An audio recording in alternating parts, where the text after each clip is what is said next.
시청자 여러분 안녕하십니까? 뉴스의 조수빈입니다. 대구 방화 참사 희생자들의 발인식이 오늘 엄수됐습니다. 유족들은 쉽게 고인을 보낼 수가 없었습니다. 억울함과 슬픔에 잠겨 목 놓아 우는 모습에 지켜보는 이들도 모두 할 말을 잊었습니다. 목숨을 잃은 6명, 하나같이 선량한 우리의 이웃들이었습니다. 방화범이 똑같이 노렸지만 화를 피한 변호사는 참담한 마음으로 남은 이들을 챙기겠다고 말했습니다. 배영진 기자입니다. 아버지의 영정사진을 든 아들은 고개를 들지 못합니다. 운구차에 관이 실리자 어머니와 유족은 참았던 눈물을 터뜨리며 관을 만지고 또 만집니다.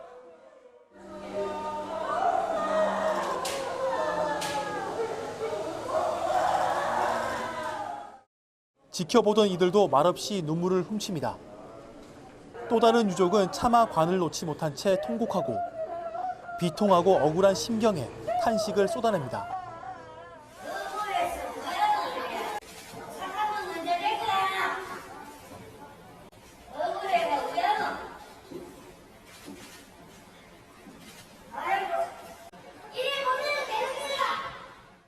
대구 법률사무소 방화 참사 희생자 6명 가운데 5명에 대한 발인이 오늘 오전 30분 간격으로 치러졌습니다. 고인을 모신 관이 운구 차량에 옮겨질 때마다 현장은 눈물 바다였습니다. 하루에도 몇 번씩 마주치면서 인사 나누던 동료들인데 밥 먹으러 가자 이런 얘기를 해줄 것 같고 생각만 하면은 이래 아예 또 마음을 주체할 수가 없습니다. 고인 중에는 자식들을 유학 보내고 홀로 생활하던 기러기 아버지. 얼마 전 결혼식을 올린 직원도 있어 주변의 안타까움은 더했습니다. 방화범 천모 씨의 투자금 반환 소송 상대방의 변호인으로 불이 난 사무실을 함께 운영했던 변호사도 발인식을 지켜봤습니다. 가슴이 너무 무겁습니다. 한마디로 가슴이 너무 무겁습니다. 지금 잠을 갖다 계속 못 자고 있는데 사람들 생각하면 잠을 이룰 수가 없습니다. 조문은 합동 분향소에서 내일 오후 6시까지 할 수 있습니다. 이후 추도사 낭독 등 희생자 6명에 대한 합동 연결식이 진행됩니다. 채널A 뉴스 배영진입니다. 네, 끔찍한 방화를 저지른 천모 씨. 왜 이런 극단적인 범행을 벌였을까요? 그 전말이 드러나고 있습니다. 이 방화범 천 씨가 소송을 건 당사자는 대구의 한 재개발업체 대표인 이모 씨입니다. 사업이 꼬이면서 소송이 시작됐고 이때부터 천 씨는 술을 먹고 불을 지르겠다 협박하기도 했습니다. 이미 3년 전에 있었던 일입니다. 배유미 기자입니다. 바닥에 놓인 기름통 사진과 함께 채권자 이름을 거론하며 불질러 버리려고 구입했다라고 적혀 있습니다. 하지만 애들을 생각해 참고 있다고 밝힙니다. 대구 변호사 사무실 방화범 천모 씨가 지난 2019년 자신이 투자한 전통시장 재정비 사업 업무 대행사 대표 이모 씨에게 보낸 문자 메시지입니다. 이 씨에게 투자금을 돌려받지 못해 채권자에게 돈을 못 갚고 있다면서 위협한 겁니다. 당시 천 씨는 이 씨를 상대로 투자금 반환 소송을 진행 중이었습니다. 기름통 같은 것도 보내기로 했는데 술 먹다가 답답하면 전화에 와서 울기도 하고 또 만나서 또 소주 한잔 먹고 또 법정에서 만나고 그런 게 이제 반복적이었던 거죠. 6억 8천만 원을 투자한 천 씨는 당초 지인들에게 투자를 권할 만큼 적극적이었던 것으로 알려졌습니다. 하지만 재정비 사업이 지지부진해지면서 이 씨와 신탁회사를 상대로 지난 2016년부터 소송을 했고 총 4건에 연루됐습니다. 이 중 한 건만 일부 승소하고 나머지는 패소했고 벌금형도 선고받았습니다. 수년을 그렇게 소송만 하고 있었으니 경제적으로 엄청 어려웠다고 보고 있어요. 문제가 된 재정비 사업 현장에는 현재 주상복합시설이 들어섰습니다. 건물 벽에는 여전히 임대문의 현수막이 크게 붙어 있습니다. 지난 2018년 11월 분양을 시작했지만 상가의 80%가 팔리지 않았습니다. 조합원들은 공사비 미지급 채무를 떠안기도 했습니다. 채널A 뉴스 배유미입니다. 다음 뉴스입니다. 김건희 여사가 대통령 취임 후 처음으로 단독 일정에 나섭니다. 내일 봉하마을을 찾아 노무현 전 대통령 부인 권양숙 여사를 만난다고 하는데요. 어떤 의미를 갖고 있는지 조영민 기자가 보도합니다. 김건희 여사가 내일 오후 경남 김해에 있는 봉화마을을 찾아 노무현 전 대통령의 부인 권양숙 여사를 만납니다. 대통령 부인으로서 전직 영부인들을 찾아가 인사를 드린다는 취지인데 윤석열 대통령 없이 김 여사 홀로 일정을 소화하는 건 이번이 처음입니다. 차담 형태로 진행될 만남에서 김 여사는 권 여사에게 전달할 윤 대통령의 메시지도 준비한 것으로 알려졌습니다. 이에 앞서 노 전 대통령 묘역도 참배합니다. 이번 만남은 김 여사 측에서 지난달부터 방문 의사를 타진하며 이뤄진 걸로 알려졌습니다.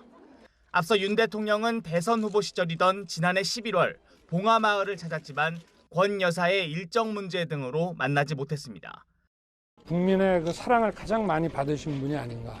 소탈하고 서민적이고 국민에게 다가가는 그 대통령이셨습니다. 김 여사는 권 여사에 이어 이르면 이번 주 경남 양산을 찾아 김정숙 여사도 예방할 계획인 것으로 알려졌습니다. 양산 사절을 찾게 되면 문 전 대통령과의 만남도 자연스레 성사될 것으로 보입니다. 김 여사는 최근 이명박 전 대통령 부인 김윤옥 여사도 만나 여러 조언을 들은 것으로 전해졌습니다. 채널A 뉴스 조영훈입니다. 지방선거가 끝나자마자 국민의힘, 더불어민주당 둘 다 내부 갈등이 심해지는 모양새입니다. 오늘은 공교롭게도요, 여야 대표가 동시에 기자회견을 열었는데요. 먼저 국민의힘 이준석 대표, 임기가 아직 1년 남았는데 앞으로 더 자기 정치를 하겠다고 못 박았습니다. 정한희 기자입니다. 원고 없이 취임 1주년 기자회견에 나선 이준석 국민의힘 대표는 작심한 듯 1시간 반 동안 그간의 소회를 쏟아냈습니다.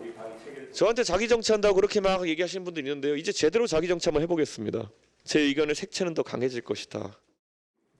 성상납과 증거인멸 교사 의혹과 관련해 당 윤리위원회가 오는 24일경 징계 수위를 정할 것으로 예상되는 상황에서 당 일각에서 제기된 조기 사퇴론을 일축한 겁니다. 두 번의 선거를 승리로 이끌고 지난 1년을 성공적이라 자평한 이 대표는 남은 1년간 당 혁신을 흔들림 없이 추진하겠다고 밝혔습니다. 최근 친윤계를 중심으로 추진 중인 민들레 모임에 대해선 거듭 날을 세웠습니다. 고위 당정대의 역할을 대체하는 또는 보완하는 역할을 하겠다고 했던 건지 모르겠으나 그것은 정치적으로 굉장히 안 좋은 선택이었기 때문에 저희가 그 부분에 대해서 비판을 할 수밖에 없던 상황이었던 것입니다. 공개 설전을 주고받은 정진석 의원을 겨냥해 고맙다는 소리는 못 들을 망정, 선거 끝나고 나니까 저를 공격하는 건 무슨 상황이냐며 불편한 감정을 드러내기도 했습니다. 이런 가운데 논란이 된 민들레 모임은 출범을 보류하기로 했습니다. 민들레 모임 간사를 맡은 이용호 의원은 SNS에 당이나 정부의 도움이 아니라 갈등 요인이 돼서는 안 되는 만큼 민들레 열차를 잠시 멈추고 의견을 나눠보겠다고 밝혔습니다. 채널A 뉴스 정한입니다. 민주당은 또 어떻습니까? 오늘도 친명과 반명으로 갈려 저격전을 벌였습니다. 이른바 수박 논쟁이 뜨겁더니 이번에는 온라인으로 언쟁을 벌인 같은 당 의원을 모기에 빗댔습니다. 정치에서 논쟁이야 늘 따르는 거지만요. 품위 없는 언어가 난무하는 정치가 과연 국민을 설득할 수 있을까요? 급기야 당 지도부도 말조심하라며 입단속에 나섰습니다. 윤수민 기자입니다. 친 이재명계 의원이 대거 포진한 철험회 소속 김남국 의원은 오늘 SNS에 모기 한 마리를 잡았는데 또 한 마리가 날아다닌다. 잡아야 잘 수 있겠다는 글을 올렸습니다. 철험회 해체를 주장하며 김 의원과 수박 논쟁을 벌인 범친문계 이원욱 의원을 겨냥한 발언 아니냐는 해석이 나오자 김 의원은 모기 글을 삭제했습니다. 하지만 얼마 지나지 않아 다시 SNS에 지금까지 개파 정치로 천수를 누렸던 분들이 느닷없이 개파를 해체 선언한다. 도둑이 선량한 시민에게 도둑 잡아라 소리치는 꼴이라며 비판을 이어갔습니다. 이 의원도 철험회를 비롯한 모든 개파를 해체하자며 뜻을 굽히지 않았습니다. 청와대 참모 출신 친문 윤영찬 의원은 철험회 소속 이수진 의원을 공개 저격했습니다. 앞서 이 의원이 한 온라인 방송에서 청와대 출신 국회의원이 언론 자유를 지켜달라고 한다. 본인들이 다 망쳐놓고라고 비판했는데 뒤늦게 이를 알게 된 윤 의원이 이런 분들과 같은 당으로 정치를 하는 게 무슨 의미가 있을까라며 맞선 겁니다. 격화되는 계파 갈등에 우상호 비상대책위원장은 공개 경고를 보냈습니다. 인신공격, 흑색선전, 계파적 분열의 언어는 엄격하게 금지시키겠습니다. 수박 이런 단어 쓰시는 분들 제가 가만 놔둘 겁니다. 계파 간 이해가 엇갈리는 전당도의 룰 중 대의원 권리당원의 투표 반영 비율과 관련해서는 전당대회 준비위원회에서 합리적으로 조정할 필요가 있다고 밝혔습니다. 채널A 뉴스 윤수민입니다. 김경률 회계사, 조국 사태를 계기로 20년 동안 일했던 참여연대와 등을 진 인물이죠. 일명 조국 흑서도 냈고요. 지난 대선 전국 때는 대장동 저격수로 목소리를 높였는데 이제 말이나 글이 아니라 전공을 살려서 직접 실전에 투입됩니다. 홍지은 기자입니다. 성남시정 정상화를 위한 특별위원회가 출범하는 건 내일 오전 10시. 국민의힘 소속 신상진 성남시장 당선인이 제안해 시장직 인수위원회 산하기구로 만든 겁니다. 성남의 대장동 게이트 등 특혜 비리 의혹 사건들에 대해서 좀 진상을 행정적으로 밝힐 수 있는 한 밝히고. 성남시는 2010년 이후 12년 만에 지방 권력이 교체됐는데 이재명 은수미 전 시장 재임 중 제기됐던 의혹의 실체를 규명하겠다는 취지입니다. 그간 자료 제출이 미비했던 대장동과 백현동 개발 특혜 의혹, 성남FC 후원금 의혹 등이 주요 조사 대상입니다.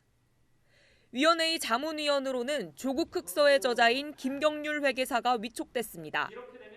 김 회계사는 화천대유와 천화동인의 자금 흐름을 추적하는 등 대장동 의혹을 꾸준히 제기해왔습니다. 사업성 검토를 할 수밖에 없는데 그 자료가 없더라고요. 직접 요청하고 좀 직접 들어가서 보고 싶다. 그런 취지로 이제 합류하게 됐습니다. 김 회계사는 한동훈 법무부 장관 인사청문회에 출석해 민주당 의원들과 설전을 벌이기도 했습니다. 당군 일의 최대 지적이라고 합니다. 은폐한 것이 드러나게 되니까 이제부터는 조작을 합니다. 대장동의 주범은 윤석열이다. 이런 뜬금없는 말도 안 되는 이야기들을 짓거립니다. 위원회는 위법 사안을 발견할 경우 당사자들을 상대로 법적 대응을 할 방침입니다. 채널A 뉴스 홍지은입니다. 네, 한편 화물연대가 엿새째 총파업을 하고 있습니다. 특히 소주는 발이 꽁꽁 묶였는데요. 백승현 기자가 현장 취재했습니다. 서울 도심의 식당가. 술자리를 겸한 저녁 식사 손님이 많지만 소주를 확보할 수 있을지 걱정입니다. 화물연대 총파업 이후 첫 주말 장사가 끝나고 나니 남은 소주가 얼마 없습니다. 반박스 정도 남아있고 안 돼요, 그렇지. 이 정도면은 짧게는 이틀, 많이는 3일. 하이트 진로의 소주 시장 점유율이 60%를 넘어 대체 상품을 찾기도 쉽지 않습니다. 이제 앞으로 돌아오는 주가 이제 걱정이 되는 거죠. 예를 들어 진로를 찾는다, 다른 걸로 대체를 해야 되는. 하루 한 박스로 발주량을 제한한 편의점 업계도 마찬가지. 주말에는 이제 주로 주택가 상권에서 많이 빠지는데 이제 소비자도 이제 냉장고에 좀 두세 병씩 넣어놓고 이제 그렇게 되지 않습니까? 반면 소주 공장 창고에는 출고되지 못한 소주 박스가 수북이 쌓여 있습니다. 주말을 맞아 편의점 물류 차량까지 직접 와서 받아가고 있지만 출하량은 여전히 평소의 절반 수준에 그치는 상황. 31개 경제단체는 오늘 공동 입장문을 통해 정부가 업무 개시 명령을 적극 검토해달라고 요구했습니다. 화물자동차 운수사업법에 따르면 파업 참가자가 명령을 거부할 경우 면허 취소 등의 처벌을 받을 수 있습니다. 하지만 2003년 제도 도입 이후 실제 명령이 내려진 적은 없습니다.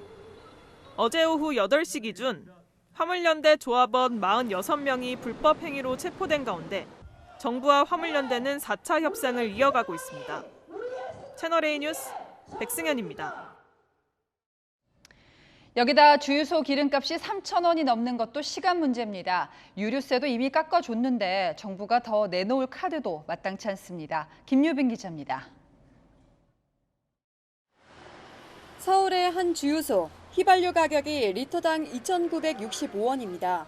3,000원대에 육박하다 보니 찾는 소비자가 거의 없습니다. 오늘 전국 평균 휘발유 판매 가격은 리터당 2,068원으로 10년 전 2,062원을 넘어 역대 최고가를 기록했습니다. 전국 평균 경유 가격 또한 리터당 2,067원을 기록하며 연일 최고가를 갈아치웠습니다. 1,000원 넘어가니까 확실히 좀 체감이 많이 돼요. 사용하는 사람들로서는 뭐 빨리 좀 안정됐으면 하는 그런 바람이죠. 조금이라도 싼 주유소를 찾는 소비자가 늘면서 일부 주유소들은 인건비를 절감할 수 있는 셀프 주유소로 바뀌기도 합니다. 저희 한 달 반, 2달 됐어요. 근데 요즘에는 다 셀프로 바뀌는 추세긴 해요. 줄일 수 있는 거는 인건비밖에 없잖아요. 정부는 지난달 이미 유류세 30% 인하 조치를 시행했지만 120달러를 넘는 국제유가 앞에 체감 효과는 거의 없었습니다. 일각에선 유류세 인하 폭을 최대 100%까지 늘리거나 유가 환급금을 지급하는 것을 대안으로 거론합니다. 하지만 법 개정이 필요하거나 물가를 자극할 수 있다는 지적입니다. 전반적인 국제 에너지 가격 상승이 이어지고 있는 상황이어서 유가 자체를 직접적으로 낮추는 데는 한계가 있다고 보여지고요. 에너지 수요가 늘어나는 여름철을 앞두고 국제유가가 계속 오를 것이라는 전망이 나오지만 날뛰는 기름값을 잡을 마땅한 묘책은 없어 서민 부담만 가중될 전망입니다. 채널A 뉴스 김유빈입니다. 동해바다 위 외딴 섬 울릉도에 가려면 하루에 딱 한 편뿐인 배를 타야 합니다. 운 좋게 배가 떠도요 왕복 100길만 8시간이죠. 10,000명 가까운 울릉군 주민과 방문객들을 위해서 공항을 짓고 있는데요. 국내 최초 바다 위 공항 어디까지 지었을까요? 박지혜 기자가 직접 다녀왔습니다. 울렁울렁울렁대는 가슴 안고 연락선을 타고 가면 울릉도라. 서울에서 약 400km 떨어진 화산섬 울릉도에선 바다 위 공항 짓기 작업이 한창입니다. 파도 위로 보이는 저 시멘트 구조물 위로 활주로가 깔립니다. 물 밖에서는 4m 정도만 보이지만 바닷속에서는 아파트 12층 높이에 달합니다. 이런 구조물 30개 위로 해상 활주로 1.2km가 깔리면 인근에 비행기와 헬기를 거치하는 계류장과 여객터미널 등을 설치해 소형 공항을 완성합니다. 지금은 울릉도 한 번 가려면 배편만 왕복 8시간인데 그마저도 하루에 딱 한 편만 있고 날씨 굳으면 바로 끊기는 상황. 어지러워 가지고 입낮이도 못 하고 화장실도 못 가고 도착하기도 전에 이제 누구든지 울릉도 간다 하면 말길라 이 캣입니다. 종합병원이 없고 하니까 최소 빨라야 2박 3일을 갖고 저희들이 나갑니다. 저희 집에 놀러 온 손님이 최장 8박 9일이 붙잡혀 있은 적도 있었어요. 공항이 생기면 전국 주요 공항이 1시간권에 들어오고 독도 주변 해양 주권을 지키는 공군전력 중간 기착지 역할도 겸하게 됩니다. 해상공항을 건설하는 게 첫 번째 사례가 되고요. 수심 조건이 굉장히 열악한 조건이고요. 적기에 준공할 수 있도록 전 관계자 여러분들께서 다 같이 노력해주고 계십니다. 공항은 2025년 완공한 후 이듬해 초 개항을 목표로 하고 있습니다. 채널A 뉴스 박지혜입니다. 친환경 에너지에 대한 관심이 날로 높아지지만 진정한 친환경은 무엇일까요? 생각해보게 하는 뉴스를 준비했습니다. 풍력발전소 주변에 사는 주민들이 그간 얼마나 고통스럽게 살아왔는지 우리가 미처 몰랐던 현실을 현장 카메라에 담았습니다. 홍윤아 기자입니다. 제 뒤로 풍력발전기가 돌아가고 있습니다. 주민들은 밤낮으로 소음 고통을 호소했고 정부에선 처음으로 배상 결정을 내렸습니다. 작은 마을에 어떤 일이 있었던 것인지 현장으로 가보겠습니다. 서해 바다를 끼고 농사와 어업으로 생활을 꾸려가는 전남 영광의 창우마을. 마을 입구, 논 옆, 집 지붕 넘어 가장 먼저 눈에 띄는 건 35대의 풍력발전기들입니다. 인접거리가 한 500m 인접밖에 안 됩니다. 여기서 저거까지요? 풍력발전기는 잘 느껴지지 않는 초속 3m의 약한 바람에도 미세한 소음을 발생시킵니다. 어떻게 소음이 느껴져요? 바람 좀 심할 때는요. 바람 좀 불 때는 어떠냐 선풍기 큰 대형 선풍기랄까 우윈 이렇게 그게 계속 들리는 거예요? 그렇죠. 이악감이 좀 들죠. 주민들이 힘들어하는 소음에는 100Hz 이하의 저주파 소리도 있습니다. 주로 웅하는 기계음이나 진동으로 느껴집니다.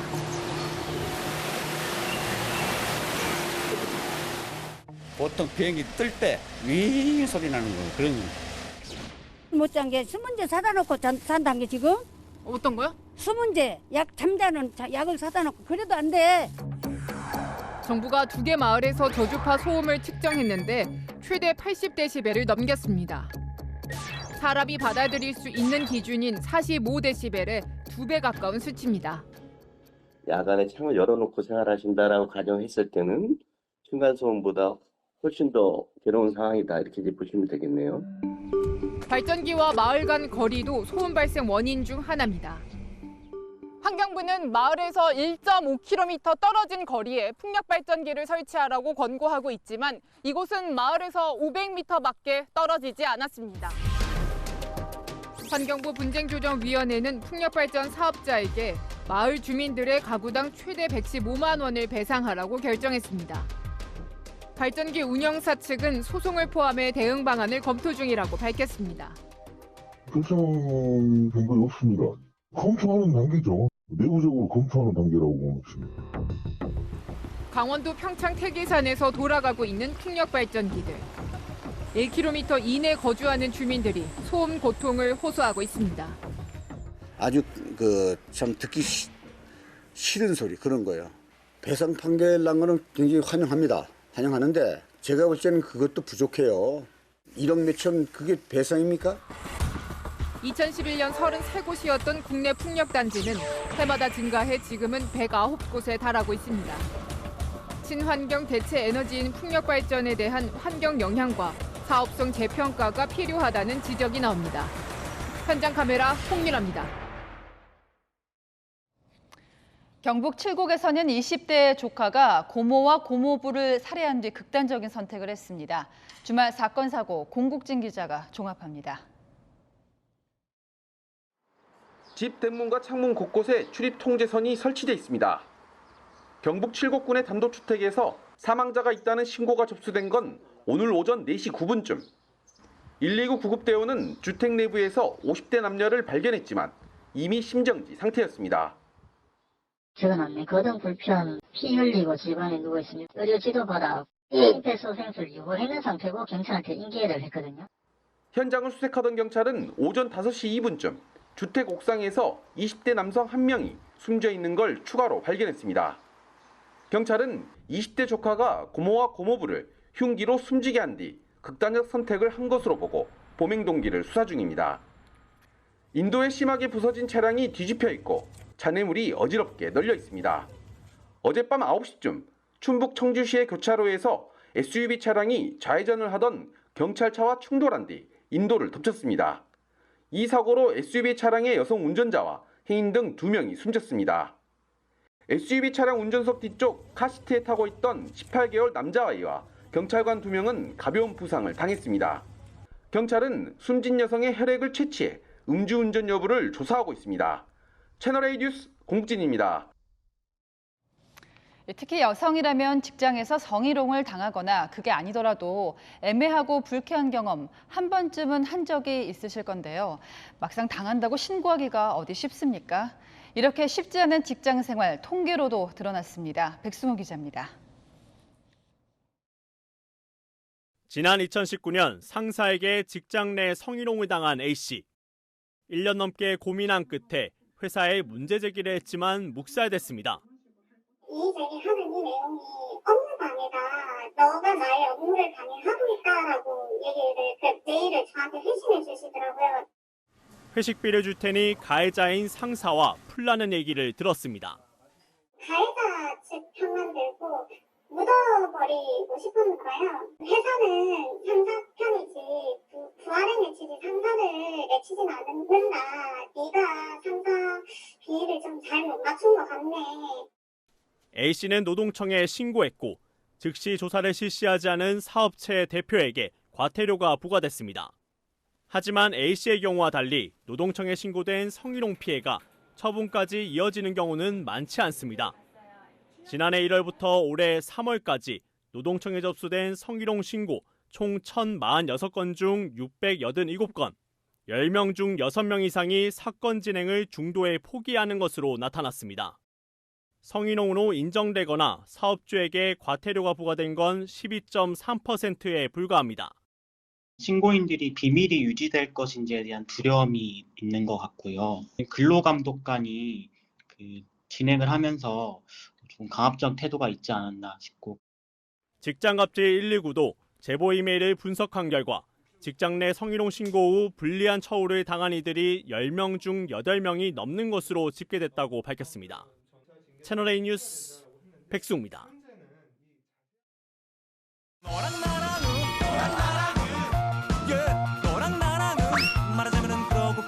네, 여랑야랑 정치부 최선 기자 함께하겠습니다. 첫 번째 주제 볼까요? 네, 어디에 간 대통령, 윤석열 대통령 내외가 영화관에서 브로커를 관람했어요. 네, 말씀하신 대로 윤 대통령 내외가 오늘 오후 서울 시내 한 영화관에서 영화 브로커를 관람했습니다. 네. 지난달 75회 칸 국제영화제에서 배우 송강호 씨가 한국 최초로 나무주연상을 수상한 영화죠. 칸에서 상을 받은 영화라서가 아니고 정말 이 생명의 그 소중함과 생명을 지키는 일은 우리 사회 구성원 모두가 함께 해야 된다는 그런 좋은 메시지를 주는 그런 영화라고 생각합니다. 윤 대통령은 수상 당시에도 축전을 보내 위대한 감독들의 영화도 송강호 배우의 연기가 없었다면 관객의 마음을 움직이지 못했을 것이라며 극찬을 아끼지 않았습니다. 자, 그런데요, 대통령의 공개 활동 중에서 이유가 없는 행보는 없는 법이거든요. 오늘 영화관 방문 어떤 의미를 부여할 수 있을까요? 네, 대통령의 영화 관람은 단순한 관람을 넘어서 그 자체가 정치적 메시지가 되기도 합니다. 대통령실 관계자는 한국 영화계의 명성을 세계에 알린 작품인 만큼 시민들과 함께 작품을 관람하기로 한 것이라고 설명했는데요. 여기에 더해 시민들과의 스킨십을 넓히며 소탈한 대통령의 이미지를 부각시키는 행보로도 해석됩니다. 특별한 이유는 없고 저도 시민들과 늘 함께 어울려서 대통령으로서가 아니라 한 시민의 모습을 저도 좀 가져야 되지 않겠습니까? 네, 송강호 배우는 이제 영화 택시 운전사일 때는 문재인 전 대통령이랑 같이 관람을 했었고 또 기생충 때 청와대에 초청을 받은 적도 있었는데 대통령하고 인연이 좀 있는 것 같습니다. 그동안 역대 대통령들은 어떤 영화를 관람했습니까? 네, 택시 운전사는 문재인 전 대통령이 취임 후에 처음으로 본 영화인데요. 인권 변호사 출신인 만큼 민주화 운동과 관련한 영화 관람 때 메시지가 특히 두드러졌습니다. 중얼중얼 보는 내내 울면서 또 아주 뭉클한 마음으로 영화를 보았습니다. 가장 마음에 울림이 컸던 대사가 그런다고 세상이 바뀌나요? 박근혜 전 대통령은 영화 명량, 인천 상륙작전, 국제시장같이 안보, 애국심을 강조하는 영화를 주로 관람했는데요. 기업가 출신의 이명박 전 대통령은 영화 우생순을 보고 메달색은 중요하지 않다며 도전 정신을 강조하기도 했습니다. 국민들과 접촉면을 넓혀가는 윤 대통령, 앞으로 어떤 영화를 보고 또 무슨 메시지를 전달하려고 할지 관심이 모입니다. 네, 다음 주제 보겠습니다. 하루 만에 사과. 어제 박지원 전 국가정보원장의 얘긴데 끝내 사과를 했어요? 네, 박지원 전 국정원장 어젯밤 자신의 SNS에 입장을 밝혔는데요. 그제 사회 각계 인사들의 조난 자료, 엑스파일 존재를 언급한 것이 부적절했다고 판단한 것 같습니다. 박 전 원장은 국정원 내 자료가 정쟁으로 이용해선 안 된다는 소신을 얘기한 것이라면서도 이유 여하를 막론하고 국정원에 부담이 된다면 공개 발언 시 더욱 유의하겠다고 밝혔습니다. 하태경 의원 관련 발언에 대해서도 하의원의 사생활을 언급한 게 아니었다고 사과했습니다. 아무래도 이제 국정원은 보안이 생명인 기관이기 때문에 가장 먼저 유감의 뜻을 밝히기도 했잖아요. 네, 국정원은 박 전 원장의 발언 하루 만에 입장을 냈는데요. 강한 유감을 표명한다고 시작한 보도자료에는 사실 여부를 떠나 재직 시 알게 된 직무사항을 공표하는 것은 부적절한 행동이라면서 전직 원장의 발언은 정치적 목적으로 해석되고 국정원을 불필요한 정쟁의 소용돌이 속으로 몰아갈 수 있다고 지적했습니다. 네, 앞서 저희가 대통령의 이유 없는 공개 행보는 없다라고 말씀드린 것처럼 정치인의 발언에 의미가 없는 경우는 없습니다. 특히 박지원 전 원장은 정치 구단 아니겠습니까? 뭔가 좀 계산했던 그런 효과가 있었을 것 같은데요. 네, 국민의힘은 박 전 원장이 자신의 정치적 존재감 때문에 국정원을 끌어들였다며 자중자애하라고 경고했는데요. 전직 국정원장의 수장으로서 의무를 다하지 못한 것도 문제지만요. 윤석열 대통령의 X파일도 있다고 주장하며 자신의 정치적 존재감을 내세우려는 태도까지 보였습니다. 실제 박 전 원장 사과를 하기 전 한 매체와 인터뷰에서 윤 대통령 자료 존재 유무를 묻자 디테일하게 얘기 못하지만 근본적으로는 있다고 답하기도 했습니다. 다소 시끌한 복귀 신고식이었는데요. 박 전 원장은 다음 주쯤 민주당에 복당 신청을 할 계획인데요. 당대표 출마 등 전면에 나서진 않고 이선에서 당을 돕겠다고 밝히면서 사실상 정치활동을 시작한 겁니다. 계파 갈등을 겪고 있는 제1야당 민주당이 안정을 찾을 수 있도록 존재감을 부각해 주길 기대해 봅니다. 네, 복귀 자체만은 확실히 존재감이 있었습니다. 지금까지 최선 기자였습니다.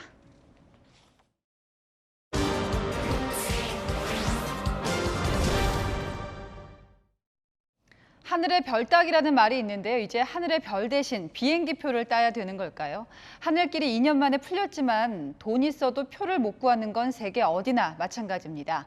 세계를 보다 곽정화 기자가 그 이유를 알려드립니다. 엘리자베스 여왕 즉위 70주년을 맞은 영국. 플래티넘 주빌리를 기념해 지난 2일부터 나흘간은 임시 공휴일로 지정됐습니다. 전례 없는 축제 분위기에 찬물 기연진 건 항공 대란입니다. 런던 남쪽의 게트윅 국제공항에선 비행기표를 구하지 못한 사람들이 속출했습니다. Queuing for over an hour. They've only got one person checking in and it's not moving. We're going to be here all day. 유럽 전역에서 항공편 약 150편이 취소되며 벌어진 혼란이었습니다. 미국에서도 최근 메모리얼 데이 연휴 기간 7,000편 이상의 항공편이 결항됐습니다.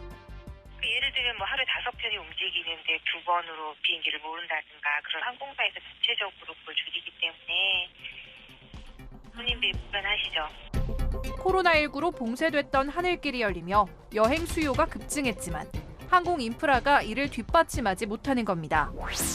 항공편도 줄고 이렇게 공항 체크인조차 안 되는 이유는 그동안 비용 절감을 위해서 대규모 인력 감축을 해오던 항공사들이 일상 회복에 따른 수요 급증을 이기지 못하고 있기 때문입니다. 영국 이지젯 항공의 경우 승객 50명당 승무원 1명이 근무를 해야 하는데 인력이 없어서 비행기 좌석을 떼어냈습니다. 그리고 정원을 200명에서 150명으로 줄였습니다. 인력난에 허덕이며 기본적인 전화 응대조차 되지 않는 곳도 적지 않습니다. 기자가 티켓 예약을 위해 영국 항공사 4곳에 2시간 동안 전화했지만 한 곳도 연결되지 않았습니다. We're getting a lot more calls than usual at the moment, and you may be waiting around 15 minutes. 미국 델타항공 소속 조종사들은 적은 인원으로 비행을 하다 보니 과도한 업무량을 호소하면서 시위를 벌이기도 했습니다. 수요 폭증으로 인한 비행기 표값 상승은 고스란히 소비자들 몫이 됩니다. 러시아의 우크라이나 침공으로 인한 유가 인상 사태까지 겹쳤습니다. 동부에서 서부로 LA로 가는 비행기가 350에서 450까지가 정상적인 가격이거든요. 근데 지금 요 사이는 1,000불 정도가 돼요. 캐세이 퍼시픽 항공사의 홍콩, 런던 왕복 티켓 값도 이코노미석 기준으로 코로나19 이전보다 5배 이상 폭증하는 등 천정부지로 오르는 사례가 적지 않습니다. 팬데믹 시대, 직원들을 전자상가나 인형 제조업체 등에 파견 보냈던 일본 아나 항공사는 일본 정부가 10일부터 단체 여행객 접수를 시작하자 3년 만에 신규 대졸 채용 공고를 내고 인력 수혈에 나섰습니다. 하지만 승무원 양성에도 상당한 시간이 필요한 실정입니다. 항공사들의 자구책에도 여름 휴가철이 되면 항공대란은 가중될 전망입니다. 채널A 뉴스 곽정화입니다. 네, 저희 채널A 우크라이나 취재팀은 사흘 전 수도 키이우에 진입했습니다. 부차, 이르핀에 이어서 오늘은 보로디안카에서 집중 보도를 이어가겠습니다. 이 세 곳은 모두 러시아군이 끔찍한 민간인 학살을 자행한 곳이기도 하죠. 김윤종 특파원이 생생한 현지 상황을 전해왔습니다. 건물 한가운데가 뻥 뚫렸습니다. 러시아군이 민간인들에 벌인 전쟁 범죄의 흔적입니다. 곳곳의 아파트들은 검게 타버렸고 포탄에 핥힌 외벽이 떨어져 나간 것도 허다합니다. 인근 유치원에까지 총알 세례 자국이 선명합니다. 무너진 건물에는 욕설과 함께 푸틴 러시아 대통령 얼굴이 새겨졌습니다. 수도 키이우에서 서쪽으로 약 50km 떨어진 인구 1만 2천 명의 소도시 보로단카는 러시아군의 포격에 죽음의 도시가 됐습니다. 러시아군 미사일이 직격으로 강타해 움푹 파인 주택가입니다.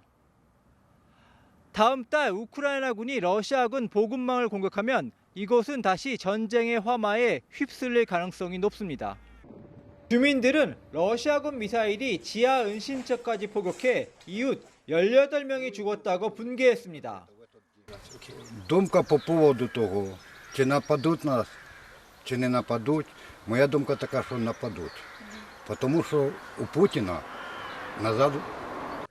우크라이나군은 조만간 미국이 원조한 무기가 배치되면 러시아군의 북부 보급로를 차단할 계획입니다. 반면 러시아는 서방이 장거리포를 제공하면 수도권 등을 재공격할 것이라고 으름장을 놓았습니다. 키이우로 향하던 러시아군 탱크입니다. 언제든 수도권 공격이 재개될 수 있습니다. 서방의 장거리 무기 지원이 이번 전쟁의 분수령이 될 것이란 예측 속에서 우크라이나 시민들은 더 많은 도움을 요구합니다. Так як потопили села під Києвом. Ніхто проблеми людей ніхто не рішає, їм особо їм зараз головне взяти оружие, на свій счет, і все. 우크라이나 보로단카에서 채널A 뉴스 김윤종입니다. 일본에서는 운전자가 75살이 넘고 교통법규를 위반한 적이 있으면 이제는 기능시험을 따로 봐야 합니다. 우리 역시 곧 대비해야 할 초고령 사회의 미래, 도쿄 김민지 특파원이 전해왔습니다.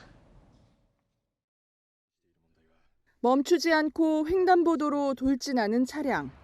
87세 고령 운전자 탓에 모녀가 숨졌습니다. 당시 사고를 잊지 말자며 세워둔 위령비입니다. 지난해 일본 고령 운전자가 일으킨 사망사고는 346건으로 전체의 15%에 달합니다. 네잎클로버 로고가 붙은 문 안에서 면허 갱신 수업에 열중인 70대 일본 어르신들. 동체 시력은 물론 150도 이상 시야 검사도 이루어집니다. 일본 75세 이상 운전면허 보유자는 610만 명에 달합니다.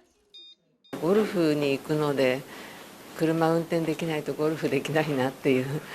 主に、日常の買い物、スーパーマーケットだとかどこ行っても安全かっていうとなかなかそうは言えないかなとは思います。 75세 이상은 면허갱신 6개월 전 교통 위반 사항이 한 가지라도 있으면 추가로 기능시험도 치러야 하는데 일본 전역 15만 명 정도로 추정됩니다.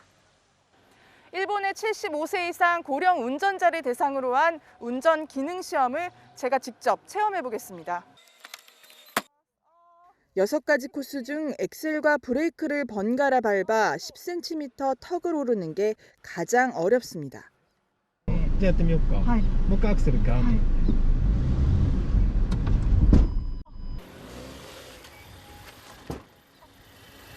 大丈夫ですか？特に高齢者の方が体力的にもそういったのが低下している中で、大丈夫だと思ってアクセル踏んであっと思ったその瞬間にまだ足がアクセルのまま。 일본 정부는 고령자 면허 반납 권장에 이어 자동 제어 장치가 장착된 서포트카를 장려했습니다. 社会的な影響もですね大きかったものですから、その2020年からはですねサポカー補助金というものを創設しまして、65歳以上の方には補助金を出してですね。 지난해 11월부터 일본 신차에는 자동 브레이크 장착이 의무화됐고 서포트카 한정 면허도 발급 중입니다. 일본은 통제와 제한보다 검증과 기술로 고령 운전의 안전을 지원하는 추세입니다. 도쿄에서 채널A 뉴스 김민지입니다. 강원도 인제에서는 한여름밤에 뜨거운 질주가 펼쳐졌습니다. 1년에 딱 한 번뿐이라는 야간 자동차 경주 현장, 김태혁 기자가 안내합니다. 어두운 밤, 굉음을 내며 서킷 위를 반짝이는 불빛들. 1년에 한 번만 볼 수 있는 국내 유일의 야간 자동차 경주 슈퍼레이스가 1만여 관중의 환호 속에 펼쳐졌습니다. 초반부터 치열한 자리 싸움을 벌이더니 출발한 지 1분도 안 돼 사고가 발생합니다. 익숙한 코스지만 밤에는 예측할 수 없는 상황들이 펼쳐집니다. 멈춰있는 차량 사이로 아슬아슬하게 빠져나가고 추돌 후에도 다시 달려나갑니다. 시야 확보가 어려운 선수들은 조심스럽게 운전하면서도 속도를 늦출 생각은 없습니다. 전조등과 자신의 감각에 의지해 최고 시속 270km의 질주를 이어갑니다. 지난 9번의 야간 경기에서 3번 이상 우승한 선수가 없을 정도로 예측할 수 없는 순위 싸움은 재미를 더합니다. 10번째 밤의 황제는 최명길이었습니다. 예선 1위로 가장 앞에서 출발해 단 한 번도 자리를 뺏기지 않고 결승선을 통과했습니다. 앞에 차 안 보였지만 그냥 나중에 리듬이나 그거 그냥 잡았어요. 오랜만에 그냥 좋은 결과 그냥 나와서 팀들한테 너무 고맙습니다. 선선한 날씨에 축제처럼 꾸며진 야간 레이스. 화려한 불꽃놀이로 그 막을 내렸습니다. 4라운드는 다음 달 전남 영암에서 아시아 모터스포츠 카니발로 진행됩니다. 채널A 뉴스 김태욱입니다. 소나기가 시민들의 발걸음을 재촉합니다. 대기 불안정으로 비가 오락가락 오다 보니 옷으로 겨우 비를 막은 모습인데요. 내일도 대체로 흐리겠지만 소나기가 오겠고요. 기온은 조금 떨어질 전망입니다. 내일 오후 소나기는 경기 북부와 서울, 강원 영서에 최대 30mm 오겠고요. 비는 제주에 모레까지 최대 40mm가량 예보돼 있습니다. 낮 기온은 서울이 30도로 오늘과 비슷하겠지만 대구는 24도, 광주는 26도로 오늘보다 크게 4도가량 낮겠습니다. 동해안은 선선할 전망입니다. 해상의 물결은 최고 4m까지 매우 높게 일겠습니다. 수요일까지는 비 소식이 이어지겠습니다. 강원 영동과 영남에선 긴 비 소식을 참고해 주시길 바랍니다. 날씨였습니다. 뉴스 마칩니다. 시청해주신 여러분 고맙습니다.